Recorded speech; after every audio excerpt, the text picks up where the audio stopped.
Shalom peuple de Dieu, nous vous bénissons dans les noms puissants précieux de notre Seigneur Jésus. J'aimerais qu'on puisse s'entretenir avec vous sur la gestion du temps ou racheter les temps. Alors les temps, c'est quelque chose que l'Éternel a donné à tout un chacun. La seule chose que Dieu a donné en commun, c'est le temps. Le temps est consommé par tout le monde au même moment.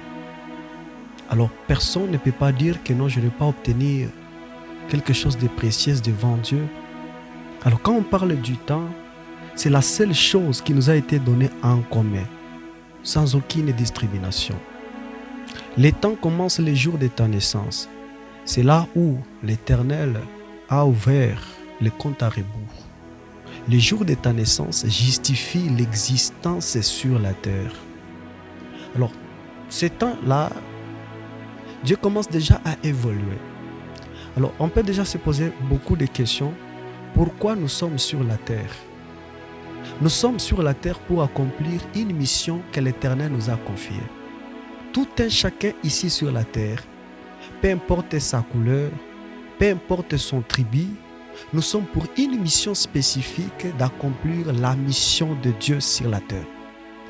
Tant que si tu es sur la terre et que tu n'accomplis pas la mission, le temps pouvait être un jugement. Pourquoi? Parce que tu en payeras compte. Dieu te dira, qu'as fait-tu lorsque tu étais sur la terre? Ne te dis pas que non, toi tu n'as pas réussi la respiration. Non, tout le monde a réussi la respiration. Mais le plus des grandes choses, qu'as-tu fait lorsque tu étais sur la terre? Alléluia. C'est pour cela la Bible déclare en Ecclésiaste chapitre 3 verset 1, il y a un temps pour tout, un temps pour toutes choses sur la terre. Tant que tu es en vie, tu dois connaître quelque chose que Dieu t'a donné, un capital, un bénéfice, une bénédiction. Tant que tu n'appliques pas ce que l'Éternel t'a donné, sache bien que le temps sera une malédiction pour toi. Alléluia. Ce que vous êtes, ce que vous deveniez, dépend de la manière de l'utilisation de votre temps. Tout ce qu'on peut être aujourd'hui, tout ce qu'on peut être demain, justifie de notre manière d'utiliser le temps. Lorsque tu es en vie, lorsque tu as le temps, lorsque tu as la respiration, qu'est-ce que tu fais avec ce temps? Oui, des fois on est en train de se dire, non, l'Éternel ne m'a pas donné ceci, cela. Non. Le temps justifie ton existence. Parce que tout le monde réussit dans les temps et dans les espaces. Des fois, le temps que tu as, c'est pour accomplir certaines choses. Mais on est en train de passer outre. Pourquoi? Parce qu'on ne sait pas bénéficier les temps que l'Éternel nous a donné. Alléluia. Ce que vous êtes, ce que vous devenez, dépend de la manière de l'utilisation de ton temps. C'est pour cela que la Bible nous dit racheter les temps. Alléluia. Quand on parle de racheter le temps, cela veut dire c'est reprendre les contrôles. Il y a certaines choses, peut-être tu les faisais sans toutefois prendre des mécanismes. Tu faisais des fois des choses pour faire. La Bible vient de nous dire racheter le temps. Gloire au Seigneur. Le temps est une bénédiction ou une malédiction. Avant de parler le temps comme une bénédiction, je vais parler le temps ne peut jamais être arrêté, mais les hommes peuvent contrôler le temps. Alléluia. Le temps ne peut jamais être arrêté, mais les hommes peuvent contrôler le temps. Aucune personne ne peut jamais arrêter le temps. De la façon que je suis venu pour présenter cette émission, je ne peux jamais revenir en arrière pour dire que non, je peux reprendre ce qui est déjà passé. Non, ce qui est passé est déjà passé. Mais on peut contrôler quand même le temps, la respiration, le souffle de vie que nous avons. Alléluia. Bien-aimé dans le Seigneur, sache bien que si tu ne marques pas le temps, tu n'entres pas dans le temps pour faire la différence. Les gens qui parviennent à marquer le temps sont des gens qui accomplissent la mission de Dieu sur la terre. Est-ce que je dis à une personne? Tant que tu ne fais rien dans le temps, tu es inutile. Alléluia. Tu es inutile sur la terre. Nous avons réussi de la même façon. Et de la façon que nous avons réussi de la part de Dieu, c'est de la même façon que nous allons rendre les comptes dans le temps. Gloire au Seigneur. Le temps est une bénédiction, tout comme le temps est une malédiction. Je dis à une personne que le temps est une bénédiction, tout comme le temps est une malédiction. Première des choses, le temps est une bénédiction lorsqu'on prend le contrôle de faire ou marquer le temps. Le temps devient une malédiction lorsqu'on est ignorant d'accomplir la mission de Dieu qui nous a donnée sur la terre. Lorsque nous sommes en Genèse, la Bible est en train de nous dire « Formons l'homme à notre image, à notre ressemblance ». Cela veut dire l'homme devrait entrer dans le temps. Et lorsqu'il entre dans le temps, Dieu lui confie une mission. Lorsque la Bible déclare en Jérémie « Car je connais les projets que j'ai formés sur vous », c'est une mission, c'est une responsabilité. Lorsque tu es dans le ventre de ta mère, c'est là où tu as reçu l'ordre ou la mission d'accomplir. Les jours de ta naissance, tu as commencé les comptes à rebours. Dans le temps là, tu dois rendre compte, tu dois faire quelque chose. Et si tu ne fais pas quelque chose, le temps deviendra une malédiction pour toi. Levez de mon cœur que Dieu t'ouvre l'imagination de comprendre que le temps que tu as, c'est le temps de faire quelque chose. Amen. C'est pour cela que j'étais en train de dire que quand vous mourrez, le temps s'arrête et vous entrez dans l'éternité. Quand tu meurs aujourd'hui, tu arrêtes le temps et tu entres dans l'éternité. Qu'est-ce que signifie le temps? Alléluia. Qu'est-ce que signifie le temps? Le temps est un passage vers l'éternité. Retenez ça très bien. Le temps est un passage vers l'éternité.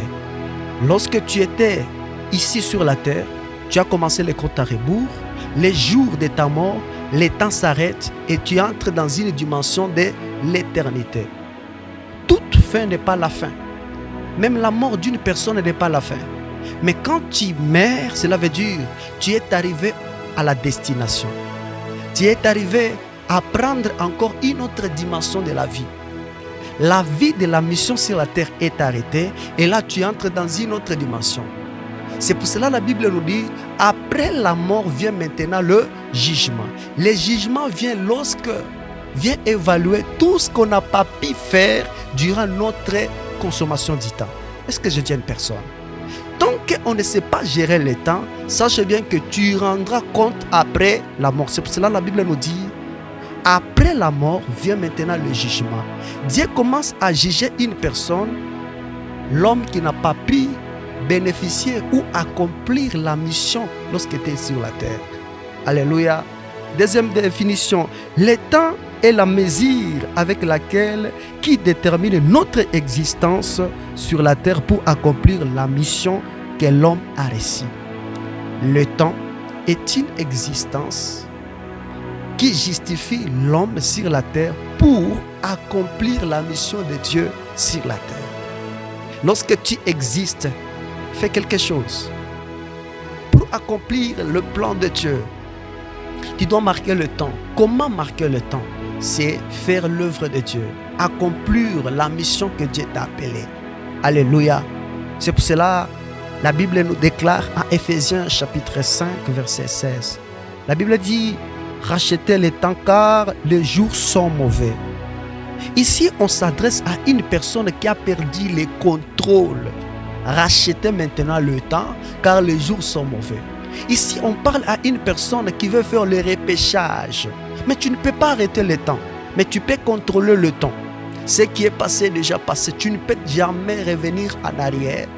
Mais l'Éternel nous dit, rachetez le temps. Le mot racheter veut dire reprendre maintenant le contrôle. Oui, c'est possible de prendre le contrôle de ta vie. Je sais que tu as très mal commencé avec Dieu. Mais c'est possible de reprendre maintenant le contrôle. Les choses que tu as mis à l'ignorance, c'est possible maintenant de comprendre que cette fois-ci, je me base à ça. Quelle est la chose qui t'a fait mal? Quelle est la chose qui a pris le contrôle de ta vie? Quelle est la chose qui t'a fait tellement oublier de toutes les choses? Alléluia. Racheter le temps veut encore dire récupérer ce qui a été perdu. Racheter le temps veut encore dire récupérer ce qui a été perdu. Je sais que dans le temps passé, tu étais dans la distraction de plusieurs choses. Mais ici, l'Éternel te dit, Racheter le temps. Cela veut dire récupérer. C'est possible de récupérer ce qui était perdu. Qu'est-ce que tu as perdu dans ton temps? Qu'est-ce que tu as perdu dans le passé? Mais levé de mon cœur que l'Éternel t'ouvre encore la capacité de récupérer ce qui a été perdu. Tu as perdu la consécration. Tu as perdu l'intimité avec Dieu. Tu as perdu cette fraternité avec Dieu. Tu as oublié la mission avec laquelle sert ton existence ici sur la terre. Oui, c'est possible de racheter ton temps. Alléluia. Racheter le temps, ça veut encore dur. Transformer le temps en valeur. Vous savez, une chose, racheter le temps, c'est transformer ton temps en valeur. Bien-aimé, chaque minute qui passe, chaque seconde qui passe, ça ne passe pas pour rien. Ça passe pour une mission. Transforme ton temps en valeur. C'est pour cela qu'il y a un adage qui dit, le temps c'est de l'argent. Au moment que tu dors, il y a les autres qui ne dorment pas. Ils réfléchissent à faire quelque chose. Dans ton sommeil à toi, il y a les autres qui réfléchissent comment gagner beaucoup d'argent. Mais on ignore tout ce que l'Éternel met dans notre vie. Et tu attends que l'Éternel ne m'a pas encore béni. Oui, tu sais que tu es consommateur du temps inutile. Maximise ton temps en valeur. Alléluia. Convertir les opportunités en résultats. Racheter le temps veut encore dire convertir tes opportunités en résultats. Oui, il y a des relations qui ne viennent pas au hasard. Des fois, tu t'es retrouvé quelque part en train de travailler. Tu t'es reconnu avec quelqu'un en train de faire quelque chose. Dieu n'a pas fait des choses au hasard. Profite de ces opportunités, les transformer maintenant en résultats. Comment transformer cela? C'est lorsque tu connais les appuis ou les habiletés du temps. Levez de mon cœur, je vais le dire pour terminer, pour comprendre encore le temps. Le temps, c'est travailler avec sagesse. Racheter le temps, c'est travailler avec sagesse. Bien-aimé, l'âge d'enfance est déjà passé. Pose-toi la question, quel âge as-tu? Souvenez-vous, la Bible nous dit en Psaume chapitre 90, la Bible nous dit la durée de l'homme ici sur la terre. L'homme vit au moins 70 ans. Calcule bien, il te reste combien de temps de vivre sur la terre? Si à 70 ans, tout homme peut mourir, mais toi tu en as déjà consommé combien? Des fois tu te dis j'ai 20 ans. Dans les 20 ans, il te reste combien? Oui, consomme le temps, c'est bien. Mais j'aimerais te dire, travaille avec sagesse. Pour acheter le temps, travailler avec sagesse. Alléluia. Racheter le temps, c'est corriger ses erreurs. Oui, il y a des bêtises, des erreurs passées. La Bible nous dit de ne pas s'en souvenir aux événements passés. Plus tu t'approches aux événements passés, plus que tu risques d'être dépassé par ne pas obtenir ou se concentrer à l'essentiel. Rachète ton temps. Cela veut dire oublier ce qui est passé pour se concentrer sur ce que l'Éternel a déjà mis sur foi. Alléluia. Racheter le temps, c'est agir rapidement. Nous sommes dans les timings. Pourquoi? Parce que quand tu regardes bien ton âge, quand tu regardes la façon dont tu vis, des fois tu te dis que non, je n'ai pas beaucoup de temps. Oui, c'est agir rapidement parce que nous sommes dans les timings. Nous sommes dans une mission. Nous courons devant une mission. Et cette mission, l'Éternel a fait qu'il puisse te réfléchir sur Ephésiens chapitre 5, verset 16. Racheter le temps. Racheter le temps, c'est saisir ces opportunités divines. Tu t'es rencontré avec un homme de Dieu, un homme de feu, un homme qui peut t'impacter. Tu ignores. Ah non, je ne connais pas cet homme. Des fois, tu ignores. Oui. Dieu ne fait pas des choses au hasard. Rachète, agis rapidement. Tu verras que lorsque tu t'accroches aux objectifs du temps, tu entres dans la bénédiction du temps. Et tant que tu n'entres pas dans les objectifs du temps, Dieu te met à l'écart. Alléluia. Pour terminer, le temps perdu ne revient jamais. Pour terminer, le temps perdu ne revient jamais. Contrôle maintenant ton temps. Travaille sur l'essentiel de ta vie. Travaille sur l'exigence de Dieu. Travaille sur la mission que Dieu t'a confiée.